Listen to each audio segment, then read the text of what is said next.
I'm Tim. This PCB Sync. Have you ever noticed that a lot of RF PCBs look like there's really nothing wrong with them?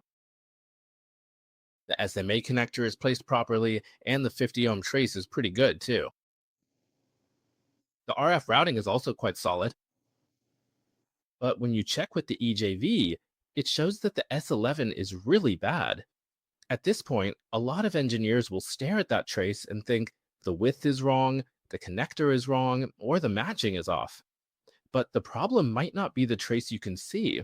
It could be the path underneath that you can't see, which is the return path.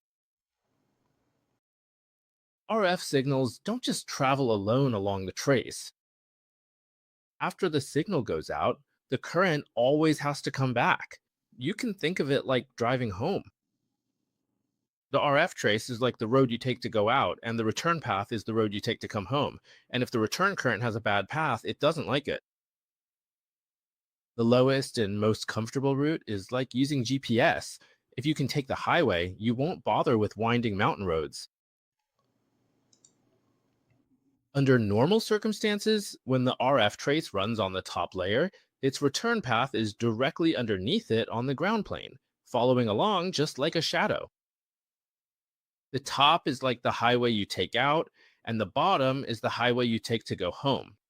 The closer these two roads are, the smaller the loop, making it more stable with less reflection and less current.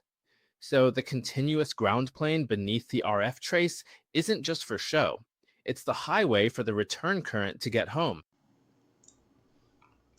And this is where the problem arises. The RF trace on top looks flawless and neat, but the ground layer underneath has been cut. This split line disrupts the return path. Originally, the RF current could have gone straight home, but now it finds the road blocked, so it can only take a much longer detour, which increases inductance and impedance. Your return loss and reflection will both get worse. Congratulations, you've just unlocked the EMI combo. The most frustrating part is that tools like KCD won't flag any errors, and neither will your PCB software, but the laws of physics will definitely catch up with you. So let's take another look in KCD. We'll start with the top layer.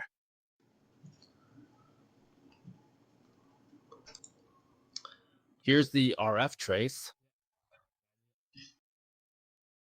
There's also nothing wrong with SFA, and the trace width has been calculated properly. On the surface, everything looks fine. Now, let's open up the bottom layer and take a look. But RF isn't just about the top layer. Now that we've opened it up, the problem on the bottom layer becomes clear. It's right underneath the RF trace. There's a gap cut into the ground plane.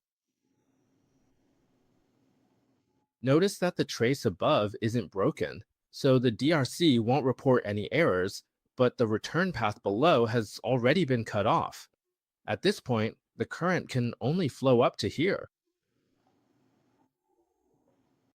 The simplest way to fix this is to avoid crossing this cut.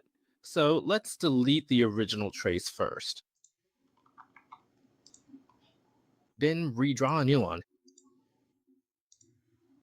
This is at a branching point. Make sure the trace below has a complete path from start to finish. RF current is tricky. If you guide it, it won't wander off. Take a look at this comparison. Hey, just now, the left side is the good design. The return path follows right along the signal trace, and the loop is very small. The right side is the bad design. The return path is forced to take a much larger loop. The biggest problem with a large loop is that it can turn into an unintended antenna. You just want it to send out a signal, but the PCB itself starts radiating.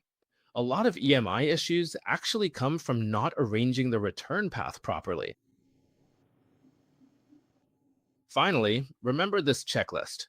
First, check that there is a continuous ground plane underneath every F signal line.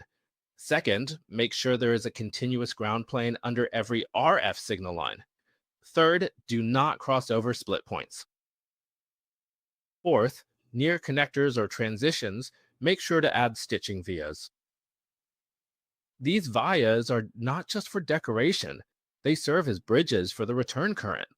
The most important thing to remember is that an RF trace is not just the copper line on top, it also includes the unseen return path underneath.